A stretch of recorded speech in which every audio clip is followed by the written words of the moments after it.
यदि किसी व्यक्ति ने अपनी जिंदगी में एक नियम बना लिया कि मुझे प्रदोष के दिन बाबा देव अधिदेव महादेव को एक कमल का पुष्प चढ़ाना, और कई मौसम ऐसा होता है कि उसमें कमल का पुष्प नहीं मिलता तो कमल गट्टा बाजार में मिलता है, देखा है आप लोगों ने, काला कलर का होता है कमल गट्टा। एक कमल का गट्टा भी मात्र एक दुर्वा प्रदोष के दिन शिवलिंग पर चढ़े हुए जल जहां से नीचे की ओर गिरता है, उस जगह पर मात्र अपने शरीर की कामना करते हुए भगवान से रोग मुक्ति के लिए एक दुर्वा अगर समर्पित कर दी जाए तो कोई बड़ी बीमारी जिंदगी में आ ही नहीं सकती। ग्रहण एक छोटा सा उपाय अवश्य करिएगा। अगर बच्चे कोई एग्जाम में बैठ रहे हैं या कंपटीशन एग्जाम है या नौकरी के लिए अप्लाई कर रहे हो, मान लो 4-6 महीने से बैठे हो, 8 महीने से बैठे हो, सर्विस नहीं है, नौकरी नहीं है, तो एक छोटा सा उपाय अवश्य करिएगा शिव महापुराण का। महाराज बेलपत्री के पेड़ के नीचे विराजमान होकर, बेलपत्री के पेड़ के नीचे जिसको नौकरी के लिए या एग्जाम में बैठ रहा है वो जल चढ़ाए, बेलपत्री के पेड़ के नीचे थोड़ा सा दूध चढ़ाए, फिर जल चढ़ाए, और अपने राइट भाग में घी का दिया और अपने लेफ्ट भाग में तेल का दिया। किसी भी प्रदोष के दिन, प्रदोष काल में एक बार लगा दे, उसके बाद में अपनी कामना कर कर बेलपत्री के पेड़ के नीचे धोख लगाकर प्रणाम कर कर आ जाए और चले जाए इंटरव्यू के लिए, बाबा उत्तीर्ण करा ही देगा, नौकरी दिलाए। हाथ में एक बेलपत्र, एक दुर्वा, एक चावल का दाना रखकर अपने दिल से 108 बार श्री शिवाय नमस्तुभ्यम घर में बोलो, और अपना जो पानी का स्थान होता है, मटका, हंडा, परिंदा, जिसको आप क्या बोलते हो यहाँ हमें नहीं मालूम, उसका स्पर्श कराकर आपके घर के नजदीक में जो शंकर का मंदिर हो, उस शंकर के मंदिर में उत्तर की ओर मुख कर कर वो बेलपत्र, दुर्वा, चावल का दाना शिव जी पे समर्पित कर दो। अगर लगातार 20 दिन भी आपने रोज प्रतिदिन अगर समर्पित करा है तो 21वां दिन आपका जो भी दुख है वो धीरे धीरे कटना प्रारंभ हो ही जाए। कि हम अगर बीमारी के लिए कोई उपाय करें तो कौन सी प्रदोष पर करें, और लक्ष्मी के लिए कोई उपाय करें तो कौन सी प्रदोष पर करें, तो अच्छे से सुन लेना भाइयों।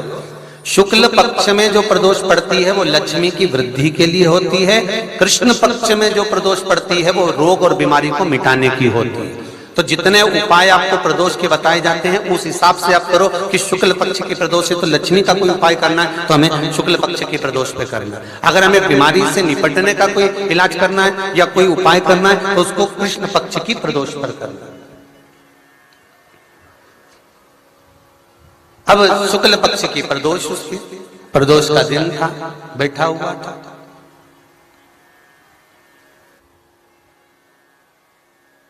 मान लो अगर कहीं आप कोई नौकरी के लिए अप्लाई कर रहे हो,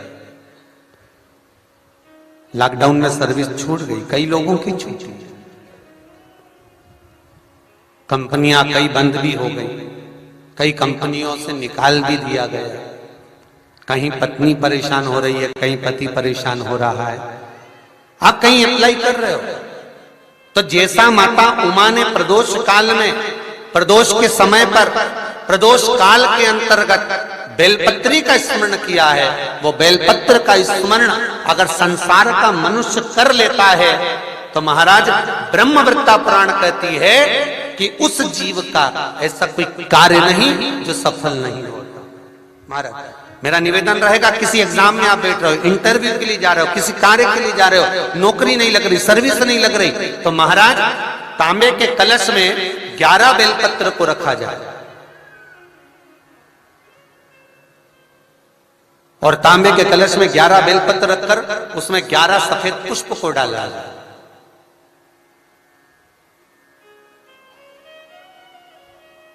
लाल चंदन घिसकर कटोरी में लेकर जाइए।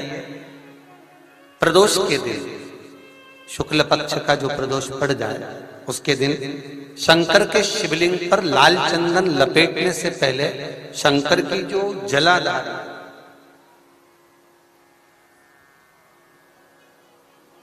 महाराज ये शिवलिंग है, ये शिवलिंग है और ये पूरी गोल और ये चरण, ये जलाधार, ठीक है। आपको पहले भी कहा है शंकर जी की पूरी जलाधारी में शंकर जी का संपूर्ण परिवार है। राइट जो चरण है जहां से पानी नीचे गिरता है वो गणेश जी का स्थान है, लेफ्ट कार्तिकेय जी का स्थान है, बीच में जो एक मोटी सी लाइन है वो अशोक सुंदरी का स्थान है। जहां पर शिवलिंग रखा हुआ है ये माता जगत जननी जगदम्बा का हस्त कमल है। शंकर भगवान को मां अपने हस्त कमल पर रखी हुई है।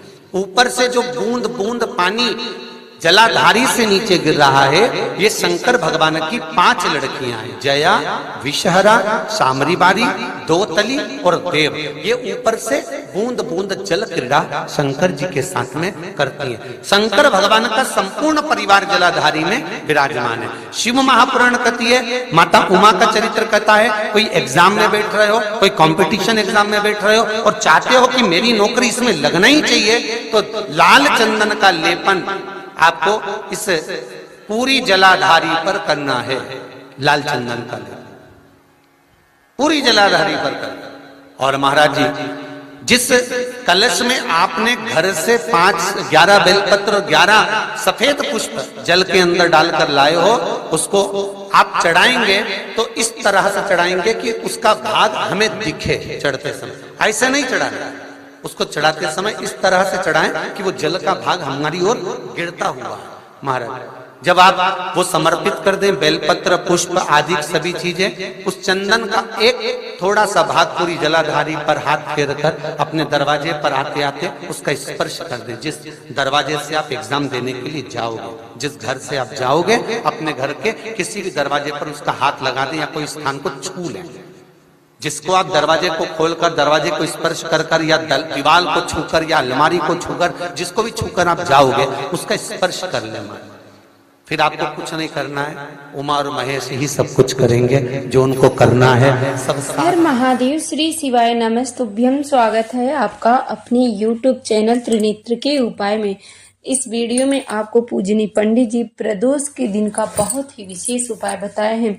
इस बार का प्रदोष बहुत ही खास है क्योंकि कार्तिक महीना है, तो ऐसे में आप प्रदोष के दिन यह विशेष उपाय जरूर करिएगा। इस वीडियो में आपको 4 से 5 प्रदोष के विशेष उपाय बताए गए हैं।